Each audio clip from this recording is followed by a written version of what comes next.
Today's Spec Corvette project will be installing the master battery and electrical cutoff switch, which you can see I've got kind of mocked into place right here.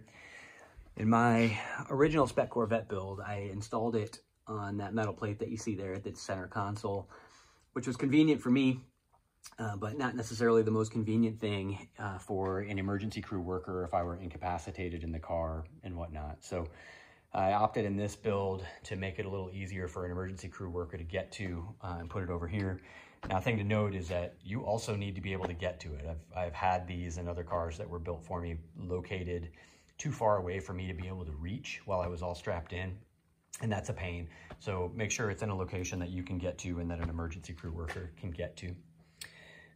So in this case, when Spec Racing put the cage together for me, I asked them to go ahead and weld in a little mount, and that's an option with their kits for the emergency cutoff switch. So that's here.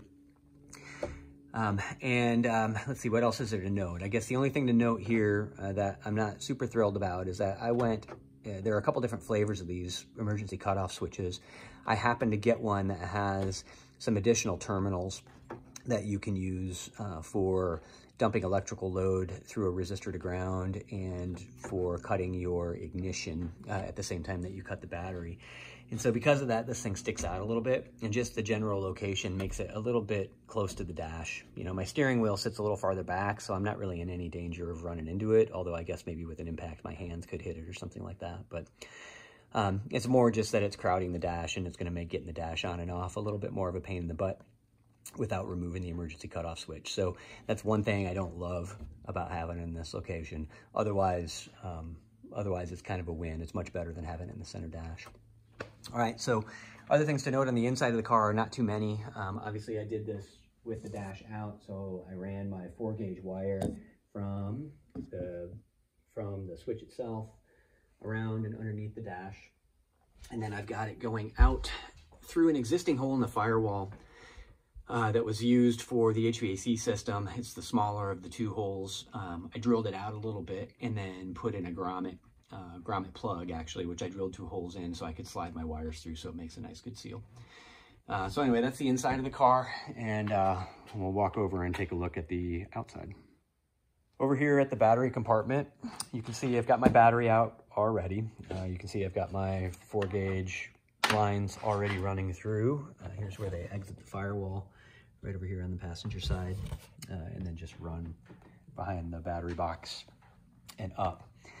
So what do you need to know here? So in the stock configuration, you've got your negative over there, which we're not going to do anything with, and then you got your positive terminal over here. So we're going to end up connecting our battery cutoff switch on the positive side. So what do we have here? Well, on our terminal, this is in a Y. I've got 2 wires coming off of it, and as you can kind of see here, this side runs up and connects right here to the positive terminal on the fuse panel inside of the engine bay.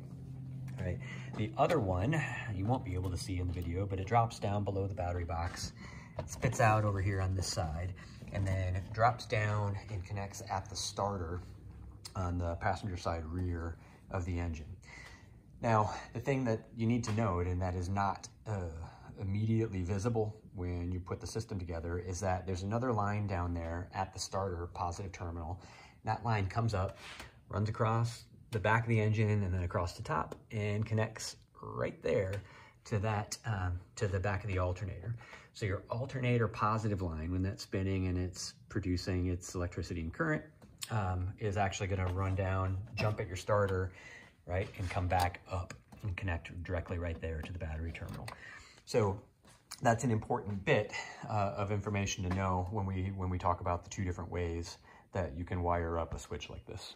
All right, looking at the schematic then that came with my switch, this is maybe a decent way to talk about the different ways that you can wire up a master battery cutoff switch. This is the 4430 battery switch from Pegasus, which is the fancier version that I had mentioned before. And truthfully, not really necessary in this case. You can go with a more simple version. So in this case, I'll talk the fancy version first and then the simple version. So in this case, I've actually got 6 different poles here. So I've got the one going to the battery, one to the main electric load, right, or back to the battery. So that's the main break. And then down here I have two other poles. So this one that's marked W is intended to have a resistor connected to it, and then to dump power or excess power through that resistor into ground. In this type of switch, when you turn the switch off and it breaks the battery or the link between the battery up here and cuts electricity to the electronics, this one actually closes and connects basically everything to this resistor. And the reason that you would want to do that is that if you have your alternator feed on this side over here on the electronic load side, when you cut the switch, for a brief moment in time, that alternator is, or you'll get a voltage spike, essentially. There's no place for that stuff to go, potentially, and it could actually spike voltage and roast your electronics. Alternatively, another thing that can happen, depending on how the car is wired, is that if you're set up that way, without dumping that excess electricity, the car might keep running because the alternator is spinning and it's producing electricity for the car to run on. So the battery could theoretically be disconnected and the car could continue to run. So that's a no-no, and that's why you would need something like that to dump the resistor. So additionally, in a situation like that, you've got these poles that are labeled Z down here. So for these poles, when you flip the switch to off, these actually break to open, and it cuts power to the ignition. So with a switch like this, if you're wired up properly, then you run your ignition line through the switch. When it's switched on, your ignition is connected and it'll run off the key or whatever switch you're using inside of the car. When you switch it to off, this will shut off and it'll turn off the ignition. So that's designed to get the car to stop. The resistor then absorbs any additional electricity coming from the alternator and dumps it to ground, and all the electronics are happy, right? So that's the fancy version. The non-fancy version doesn't have any of this stuff at all, and it only has these two poles up here for breaking the battery apart.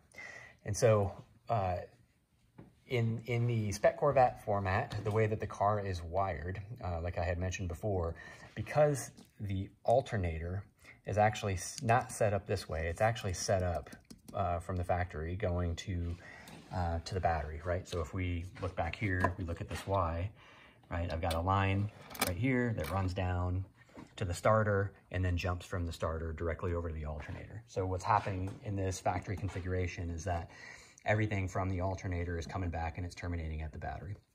So if I take this line, let's make sure I see it, yep, this guy, I separate this and I put it to one side of my master battery cutoff switch, right? So if I look up here on this battery, then I've got both the battery connection and I've got the alternator connection here.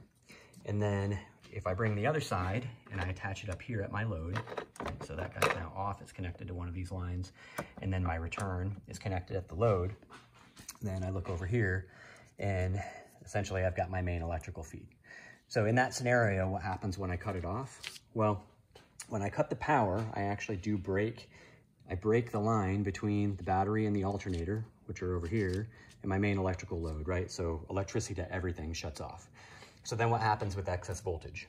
Well, in that particular case, the alternator is connected to the positive terminal, and the alternator is also grounded, which is connected to the negative terminal. So all that excess load basically just flows into the battery. So there's no voltage spike left to damage any electronics. So the short story is that you don't need a fancy switch like this. You can use a simple 2-pole switch as long as you set it up that way. And I'll show you a little bit more clearly once I get this thing wired up what it looks like. All right, I've got my my wires together so you can see a little more clearly what's going on now. So here's my positive battery terminal, right? And coming off of that is my Y. So down the bottom is going to the starter, which jumps to the alternator, right? So that's going to connect to the battery directly. And then coming up here, what I did is I went ahead and I cut off the end, and I used a nice high quality butt connector to bring these two lines together. But so coming off my Y directly from the battery terminal, I'm going into my 4-gauge wire, which goes to one of the ends on my switch, my battery cutoff switch. The other end, the other line from the battery cutoff switch is coming up and it's connecting right here at this terminal in its place, right? So now when I flip that switch, it will, it'll break the flow of electricity back to the battery and from the alternator to the electronics. With my battery back in, I wanted to pause for a second and note a couple of things. So the first is that in order to pass your tech inspection and get your logbook with either NASA or SCCA, you'll need to have a cover on the positive terminal of the battery, and the factory configuration doesn't have one. So this is just a generic battery cover that I had hanging around. It happens to be a black one. I don't know that the color matters that much as long as the terminal is covered. Some tech inspectors will let you cover it up with tape, but others will not. So you're probably better off just getting that thing covered up early on. The second thing is that I've noticed now on both of my Spec Corvette builds that the car that I started with was missing the stock battery hold down there at the bottom that you can see bolted in. So, and it does seem from some other racers that I've seen at the track that these things can come loose. And when that comes loose, it's kind of a big problem because this battery is relatively heavy and it'll be flopping around at track speed. And I've actually seen where they've come across and they've hit the coils and cracked them. So what I did is I used a nut that a bolt that I happen to have laying around that has like squared off threads that keeps that from backing out. If you don't have something like that, maybe throw a little bit of blue Loctite on there to keep it from coming out and make it just part of your regular check to confirm that this thing is tight and it's not moving anywhere. You will pass technical inspection with the stock hold down, although they definitely prefer that you have something over the top. But they'll probably give you a double take, give it a good tug and make sure that it's in there solid, which it is. They don't go anywhere as long as that nut doesn't back out. So on that, I'll swing around and maybe test the switch out, make sure everything's working the way it should. Maybe one more thing to note before I fire this thing up. You can see I made a tether for the shut-off key. That's just to keep the thing from getting lost, misplacing it or whatever. It'd be kind of a bummer to lose that thing at the track and not be able to fire the car up when you need to get out. This is just, it's like stranded wire, bulk wire, like picture hanging type wire, 16th inch with a couple wire ferrules on each end. So nothing too major there. So I'll go ahead and fire this thing up and then simulate the test that I'll have to go through. So when you go for your annual tech inspection with either NASA or SCCA, they're going to ask you to fire the car up, rev the thing up to 2,000 to 3,000 RPM, and then shut it off with your master switch to make sure everything works. So I'm going to go ahead and do that now.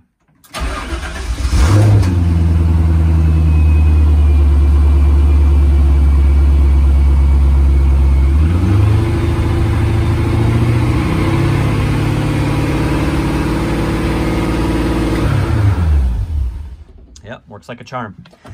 So with that, time to move on to the next thing. The master battery shutoff is complete.